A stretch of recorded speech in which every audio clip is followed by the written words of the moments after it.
हमारे वीडियो मसीहियों को बाइबल सिखाने के लिए और उन लोगों के लिए बनाए जाते हैं जो सच्चे परमेश्वर को ढूंढ रहे हैं। किसी अन्य धर्म की आलोचना करना या उसके अनुयायियों का अपमान करना हमारा उद्देश्य बिल्कुल नहीं है। लेकिन कई क्षेत्रों में बाइबल की शिक्षाएं अन्य धर्मों के साथ मेल नहीं खाती। इसलिए अगर किसी को बाइबल की शिक्षाओं से ठेस पहुंचती हो तो कृपया हमारे वीडियो ना देखें। पवित्र आत्मा के दान, पवित्र आत्मा के दान सीरीज का यह छठा संदेश है। अगर आप इस सीरीज का पहला संदेश देखें जिसमें मैंने समझाया है कि पवित्र आत्मा के दान क्या होते हैं, कौन कौन से होते हैं और क्यों दिए जाते हैं, तो ये संदेश समझने में आसानी होगी। पहले संदेश का लिंक इसी वीडियो के नीचे दिया है और पहले संदेश के नीचे ही इस सीरीज के पिछले सारे संदेशों के लिंक भी हैं। आज के संदेश में मैं आपको तीसरे वर्ग के दानों के विषय में बताऊंगा, जो है सेवा के दान, मिनिस्ट्री गिफ्ट्स। ये दान 5 प्रकार के होते हैं। पहला है लीडरशिप एंड एडमिनिस्ट्रेशन, मतलब अगुवाई और प्रशासन संबंधी। रोमियो का 12:8 कहता है, जो अगुवाई करे वह उत्साह से करे। पहले कुरिन्थियों के 12:28 में पौलुस ने अलग अलग दानों के विषय में कहा। उनमें से एक है प्रधान, जो प्रशासन संबंधी है, एडमिनिस्ट्रेशन। पहले कुरिन्थियों का 12:28 कहता है, और परमेश्वर ने कलीसिया में अलग अलग व्यक्ति नियुक्त किए हैं, प्रथम प्रेरित, दूसरे भविष्यद्वक्ता, तीसरे शिक्षक, फिर सामर्थ्य के काम करने वाले, फिर चंगा करने वाले और उपकार करने वाले, और प्रधान और नाना प्रकार की भाषा बोलने वाले, मतलब अनन्य भाषा, ना कि अन्य भाषा। तो यहां जो प्रधान शब्द है वो है प्रशासक, एडमिनिस्ट्रेटर। पौलुस ने प्रशासन संबंधी दान का जो यूनानी शब्द इस्तेमाल किया है वो है कुबरनेसिस, जिसका अर्थ है जहाज चलाना, टू ड्राइव द शिप।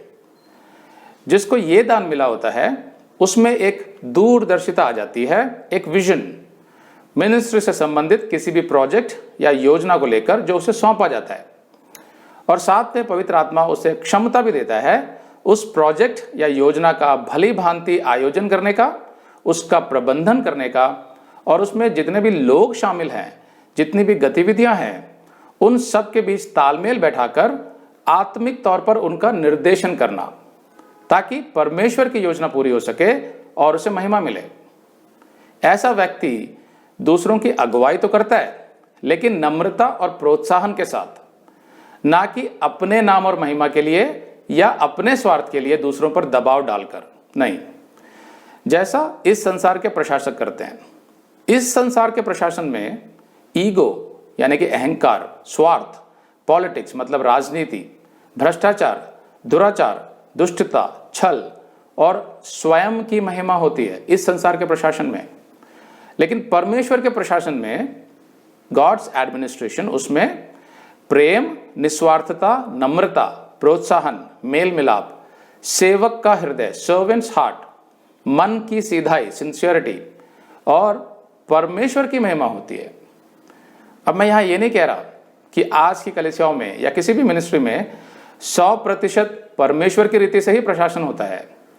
मैं सिर्फ ये कह रहा हूं कि जिसको अगुवाई और प्रशासन का दान मिला होता है, वो अगर पवित्र आत्मा की अगुवाई में प्रशासन चलाए तो परमेश्वर की रीति से बहुत अच्छा प्रशासन चला सकता है, जिसमें यीशु की महिमा होगी।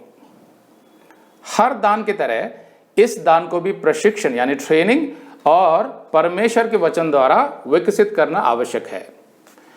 चर्च में पैस्टर को चाहिए कि वो चर्च की कार्य प्रणाली को चलाने के लिए इस दान वाले मसीहियों को प्रोत्साहित करे और उन्हें मौका दे। इस दान वाले मसीही conference, seminar, church trips, Bible college, Sunday school इत्यादि का आयोजन बड़ी निपुणता से करते हैं और पैसों के लेन देन में बड़े जिम्मेवार होते हैं। स्त्रियां इस दान का इस्तेमाल बच्चों, लड़कियों और स्त्रियों से संबंधित किसी भी कार्यक्रम को आयोजित करने में कर सकती है। अगर आपको लगता है कि आप में यह दान है, तो आप अपने पास्टर से बात करके किसी छोटे पैमाने के काम से शुरुआत कीजिए, जैसे संडे स्कूल या होम बाइबल स्टडी इत्यादि। आगे प्रभु आपका मार्गदर्शन करेगा। दूसरा दान है गिविंग, अर्थात देने का, मतलब किसी के साथ कुछ बांटने का दान। देने और बांटने की आज्ञा तो हर मसीही को है, लेकिन किसी किसी को गिफ्ट ऑफ गिविंग अर्थात देने का दान मिला होता है। रोमियो को 12:8 कहता है, दान देने वाला उदारता से दे। इस दान वाले लोग अपनी निजी संपत्ति अर्थात कोई भी अपनी निजी चीज या कभी कभी अपना पैसा भी आसानी से परमेश्वर के कार्य में लगा देते हैं या उन लोगों को दे देते हैं जो परमेश्वर का कार्य कर रहे होते हैं। सेवकाई के काम में कभी अगर तत्काल किसी भी चीज की जरूरत पड़ जाए तो उसके तुरंत समाधान के विषय में ऐसे मसीही बहुत अच्छे फैसले लेते हैं। अब ऐसे लोग देते तो सावधानी से ही हैं, लेकिन देने के लिए वे हमेशा बड़े तत्पर रहते हैं। ये लोग अपनी संपत्ति को बड़ी कुशलता से संभालते हैं और समय समय पर परमेश्वर के काम के लिए बांटते रहते हैं। ये दान स्त्री या पुरुष किसी में भी हो सकता है। अगर आप में ये दान है तो आप देखेंगे कि परमेश्वर के काम में देने के लिए आपको बड़ा आनंद आएगा, आप कभी हिचकेंगे नहीं। तीसरा है फेथ यानी विश्वास का दान। पहले कुरिन्थियों के 12:9 में पौलुस कहता है, और किसी को उसी आत्मा से विश्वास का दान मिला होता है। अब यहां पर पौलुस उस सामान्य विश्वास की बात नहीं कर रहा है जो हर मसीह में होता है, जो उद्धार और सेवकाई के लिए आवश्यक भी होता है। पौलुस यहां एक विशेष विश्वास की बात कर रहा है जो हर मसीह में नहीं होता। याद है पहले संदेश में मैंने समझाया था कि सारे दान हर मसीह को नहीं मिलते। पवित्र आत्मा अपनी इच्छा से बांटता है, किसी को कुछ और किसी को कुछ, जैसा पहले कुरिन्थियों के 12:4-31 में लिखा है। तो रोमियो के 12:3 में पौलुस कहता है कि परमेश्वर हर एक को परिमाण के अनुसार बांटता है अर्थात माप के अनुसार। मतलब सारे दान परमेश्वर माप के अनुसार बांटता है अपनी इच्छा से। तो जिसको विश्वास का दान मिला होता है उसका विश्वास बहुतायत से होता है, अबंडेंट फेथ। पहले कुरिन्थियों के 13:2 में पौलुस कहता है, यहां तक कि मुझे पूरा विश्वास हो कि मैं पहाड़ों को हटा दूं, परंतु प्रेम ना रखूं तो मैं कुछ भी नहीं। तो यहां पर पौलुस एक ऐसे विश्वास की बात कर रहा है जो पहाड़ को भी हटा सकता है। याद रखिए, जिसको परमेश्वर पहाड़ देता है हटाने को, उसे परमेश्वर पहाड़ हटाने वाला विश्वास भी देगा, तभी तो वो हटा पाएगा पहाड़, वरना कैसे हटाएगा। तो ये पहाड़ हटाने वाला विश्वास हम सबको नहीं मिलता है, लेकिन हम परमेश्वर का धन्यवाद कर सकते हैं कि कुछ मसीहों में ऐसा विश्वास होता है हर पहाड़ रूपी समस्या से निपटने के लिए। ये दान भी स्त्री और पुरुष दोनों को मिलता है। जॉर्ज म्यूलर और हडसन टेलर ऐसे मिशनरी और इवेंजलिस्ट थे जिनको ये विश्वास का दान मिला था, और ये उत्तम उदाहरण है इस विश्वास के दान के। एक बार क्या हुआ कि जॉर्ज म्यूलर जो इंग्लैंड के थे 19वीं सदी में, बहुत ही बड़े प्रचारक और मिशनरी, उनको ये विश्वास का दान था। तो ये इसी दान के सहारे उन्होंने लाखों डॉलर इकट्ठे किए थे अनाथ बच्चों के लिए, बिना किसी से मांगे। वो सिर्फ परमेश्वर को अपनी ज़रूरत बता देते थे। तो एक बार वो जहाज से सफ़र कर रहे थे समुद्र के ऊपर, उनको अगले दिन सुबह एक संदेश देने के लिए एक मीटिंग में पहुंचना था न्यू फाउंडलैंड में। तो रात को ही जहाज अचानक रुक जाता है। तो जॉर्ज म्यूलर ने कैप्टन से पूछा कि भाई ये जहाज क्यों रुक गया।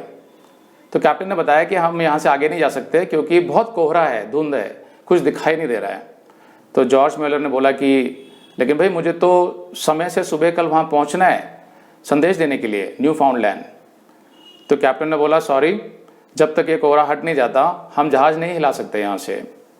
तो जॉर्ज म्यूलर ने बोला कि ठीक है, उस स्थिति में मैं जाकर प्रार्थना करता हूँ। तो फिर वो अपने कमरे में जाने लगे।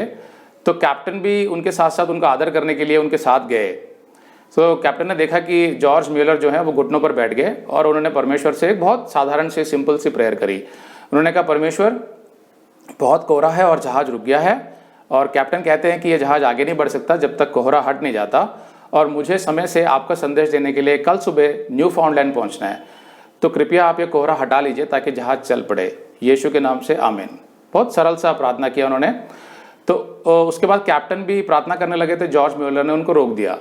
तो कैप्टन ने बोला कि मैं क्यों नहीं कर सकता प्रार्थना। तो जॉर्ज म्यूलर ने बोला कि पहली बात तो ये कि तुम्हारे अंदर इतना विश्वास नहीं है कि परमेश्वर इस कोहरे को अभी हटा देगा, और दूसरी बात यह है कि परमेश्वर ने कोहरा हटा दिया है। तो कैप्टन को बड़ी हैरानी हुई, उसने बाहर जाके देखा तो पूरा कोहरा साफ था। तो उसके बाद जहाज चल पड़ा और वो बिल्कुल समय से अगले दिन सुबह अपने स्थान पर पहुंच गए न्यू फाउंडलैंड, उन्होंने संदेश दिया। तो ये होता है विश्वास का दान, जो बड़ा अनोखा होता है, बड़ा विशेष होता है और हर किसी में नहीं होता है। चौथा दान है मर्सी, अर्थात करुणा का या दया का दान। रोमियो को 12:8 सिखाता है, जो दया करे वह हर्ष से करे। करुणा या दया के दान का मतलब है किसी के लिए मन में सहानुभूति महसूस करना और उसके दुख दर्द को अपना समझना। अब यूं तो हर मसीही के मन में दूसरों के लिए करुणा और दया होनी चाहिए, लेकिन चर्च में कुछ ऐसे मसीही भी होते हैं, स्त्री या पुरुष, जिनके अंदर करुणा का दान स्पष्ट दिखाई देता है। क्योंकि पहला, उनमें क्षमता होती है दूसरों के हालातों को अपने हालात समझकर यह महसूस करने की कि दूसरा किस तकलीफ से गुजर रहा है। दूसरा, जिनके पास करुणा का दान होता है वे अपने प्रेम को एक्शन में लाते हैं, मतलब अपने प्रेम को क्रियाशील करते हैं और बड़े संयम, संवेदनशीलता, उदारता और सहानुभूति के साथ तकलीफ में पड़े दूसरे भाई बहनों की जरूरतें पूरी करते हैं। और ऐसा करने में उनको बड़ा आनंद और बड़ी प्रसन्नता महसूस होती है। इस दान वाला मसीही आमतौर पर उन लोगों के पास जाएगा जिनके पास सामान्यता कोई नहीं जाता, जैसे मेंटली चैलेंज्ड अर्थात मंदबुद्धि बच्चे या बड़े, प्रोस्टिट्यूट्स अर्थात वेश्याएं, होमोसेक्सुअल्स या लेस्बियंस अर्थात समलैंगिक शारीरिक संबंध रखने वाले लोग, ड्रग एडिक्ट और अल्कोहलिक्स अर्थात नशे के जाल में फंसे लोग, झुग्गी झोपड़ियों में रहने वाले लोग, रोग से ग्रस्त बूढ़े लोग, एड्स या कैंसर के रोगी, अनाथ बच्चे, अस्पताल में दुख झेलते रोगी इत्यादि। तो करुणा के दान वाले मसीही इनके पास जाकर इनको अपना प्रेम दिखाते हैं, यीशु मसीह के बारे में बताते हैं, इनकी काउंसलिंग करते हैं और करुणा के दूसरे काम भी करते हैं। अगर आपको लगता है कि आप में यह दान है तो प्रार्थना कीजिए कि प्रभु आपके लिए कोई रास्ता खोले ताकि आप अपने इस बहुमूल्य दान का विकास कर सकें और परमेश्वर के राज्य को बढ़ा सकें। पांचवा, इस वर्ग का पांचवा और आखिरी दान है हेल्प्स और सर्विस, सेवा का दान। मुझे यह दान बड़ा महत्वपूर्ण और बहुत सुहावना लगता है। रोमियो को 12:7 कहता है, यदि सेवा करने का दान मिला हो तो सेवा में लगा रहे। अगर किसी को यह दान मिला है तो वो खुद को चर्च या किसी भी मिनिस्ट्री में सेवा संबंधी कोई भी कार्य करता हुआ पाएगा, बड़े हर्ष और आनंद के साथ। जैसे चर्च के गेट पर खड़ा हुआ अशर जो अंदर आने वालों को मुस्कुराकर गुड मॉर्निंग कहता है और उनसे हाथ मिलाता है या उनको चर्च का कोई पर्चा देता है इत्यादि। या फिर संडे स्कूल में मदद करने वाले या माइक और साउंड सिस्टम में काम करने वाले, ऑफरिंग लेने वाले, चर्च में कुर्सियां लगाने वाले या चर्च के साफ सफाई या रख रखाव मेंटेनेंस करने वाले इत्यादि, ये होते हैं सेवा के दान। मैं अपनी बुलाहट से बहुत खुश हूं और परमेश्वर का धन्यवाद करता हूं कि उसने मुझे एक शिक्षक बनाया, एक प्रचारक बनाया।